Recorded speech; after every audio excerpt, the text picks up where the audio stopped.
ಜೈ ಭೀಮ್ ಚಳವಳಿ ಸಂಘಟನೆ ವತಿಯಿಂದ ಬೆಂಗಳೂರು ಗ್ರಾಮಾಂತರ ಜಿಲ್ಲೆಯ ತ್ಯಾಮಗೊಂಡ್ಲು ಗ್ರಾಮದಲ್ಲಿ ಅಂಬೇಡ್ಕರ್ ಜಯಂತಿ ನಡೆಯಿತು. ಕಾರ್ಯಕ್ರಮವನ್ನು ಪಾಲನಹಳ್ಳಿ ಮಠದ ಸಿದ್ದರಾಜು ಸ್ವಾಮೀಜಿ ಅವರು ನೆರವೇರಿಸಿದರು.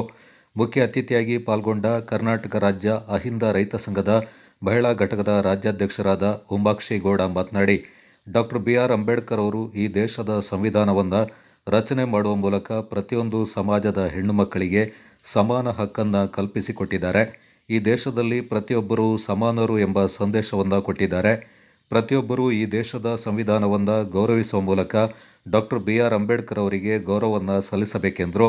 ನನಗೆ ಅಷ್ಟೊಂದು ಮಾತಾಡ್ತಾ ಇದ್ದೀನಿ. ನಾವು ಇವತ್ತು ಒಂದು ಹಸಿರು ಶಾಲೆ ಹಾಕೊಂಡು ತಿರುಗಾಡ್ತಾ ಇದ್ದೀವಿ, ಒಂದು ನೀಲಿ ಶಾಲೆ ಹಾಕೊಂಡು ತಿರುಗಾಡ್ತಾ ಇದ್ದೀವಿ.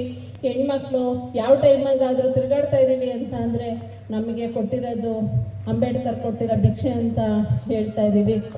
ಬಂಧುಗಳೇ, ದಯವಿಟ್ಟು ಈ ಎರಡು ಮಾತು ಮುಗಿಸ್ತೀನಿ. ನನ್ನನ್ನು ಈ ಒಂದು ವೇದಿಕೆಗೆ ಅಂಜನಪ್ಪ ಸರ್ ನನ್ನನ್ನು ಕರೆದಿದ್ದಾರೆ. ಅವರಿಗೂ ಈ ವೇದಿಕೆ ಮುಖಾಂತರ ಧನ್ಯವಾದ ತಿಳಿಸ್ತೀನಿ. ಎಲ್ಲರಿಗೂ ಜೈ ಭೀಮ್.